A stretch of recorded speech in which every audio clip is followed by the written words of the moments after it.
बिस्मिल्लाहिर्रहमानिर्रहीम। अस्सलाम वालेकुम। सालेदम सबक नंबर 10। उन्वान आज का हमारा है कुतबा का काजी। इसमें हम मुसन्नफ का तारुफ और सबक का तारुफ देख चुके हैं। आज हम सबक की पढ़ाई करेंगे। सबक के अहम नुकात, इसमें किरदार कितने हैं। किरदार जो है इसमें काजी है, जुबैर है, हलावा है, अब्दुल्ला है और नाज़िर अदालत के 4 लोग हैं। मंजर इसमें सबसे पहले उन्होंने बताया है कि किस तरह का है। गरनादा में काजी के मकान का ऐवान बताया गया है। उसके बाद निचली अंधेरी गली के बारे में जिक्र किया गया है कि गरनादा में काजी यहया बिन मंसूर के मकान का एक ऐवान जिसके दरीचों में शहर के चौक पर नजर पड़ सकती है। गली की दूसरी तरफ एक छोटा सा दरवाजा है जिसमें सलाखें लगी हुई हैं। बाएं हाथ पत्थरों का बना हुआ जीना ऊपर के दरवाजे तक पहुंचता है और ऊपर के कमरे की खिड़की ऐवान में खुलती है। फिर यहाँ बड़ी मेज, शमादान, भैंस, सुबह का धुंधलका, हलावा की मायूसी का जिक्र होता है। तो ऐवान में बड़ी मेज है जिस पर एक शमादान रखा हुआ है।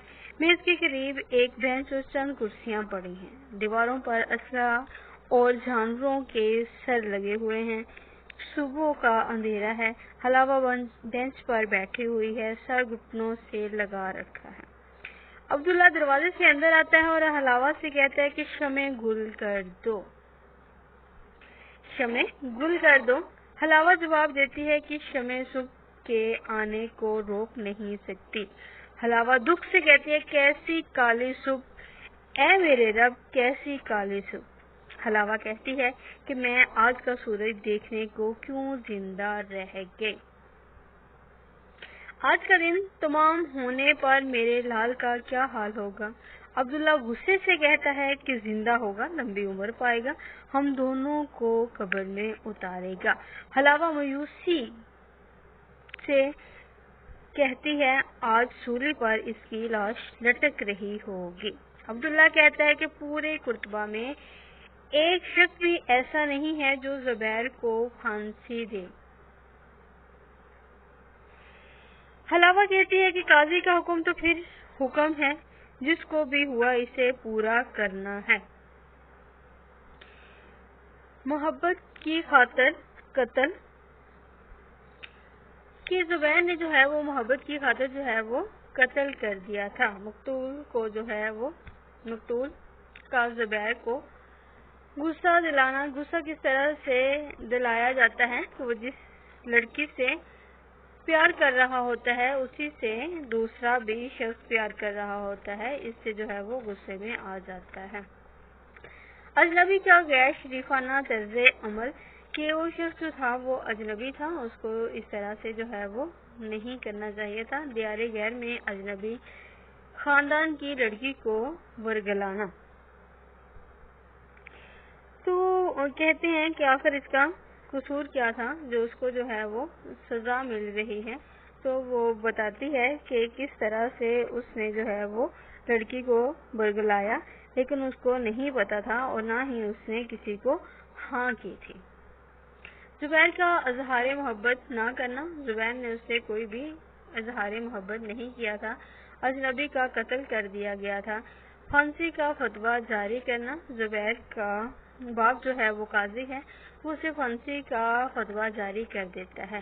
अहलियाने शहर का जुबैर की सीरत और किरदार की बिना पर इसे बेकसूर समझना। वो लोग समझ रहे थे कि इसने कोई कसूर नहीं किया, इसने गैरत के नाम पर जो है वो कत्ल कर दिया, जबकि उसने कत्ल किया था। कत्ल तो कत्ल था, इसलिए उसके बाप काजी ने उसको फांसी का हुक्म सुना दिया था।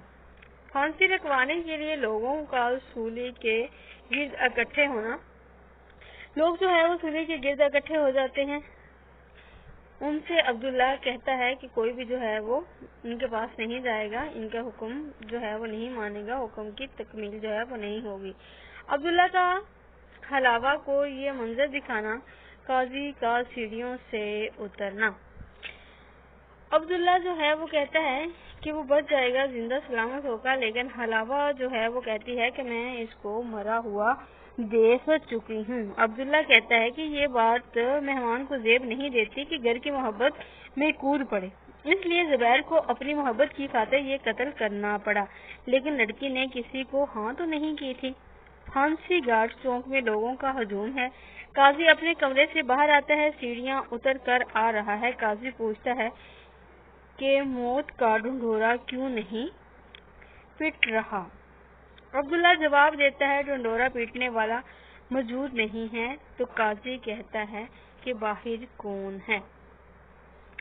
قاضی کے احترام میں خاموش ہو جاتا ہے اور قاضی جو ہے وہ اس سے پوچھتا ہے، وضاحت طلب کرتا ہے۔ عبداللہ جو ہے وہ لا علمی کا مظاہرہ کر دیتا ہے۔ عبداللہ کا باغیانہ انداز کہ وہ کہہ دیتا ہے کہ میں بھی جو ہے وہ پھانسی نہیں دوں گا، فتوے کی تکمیل جو ہے وہ یا تو آپ کریں گے یا پھر ابلیس کرے گا۔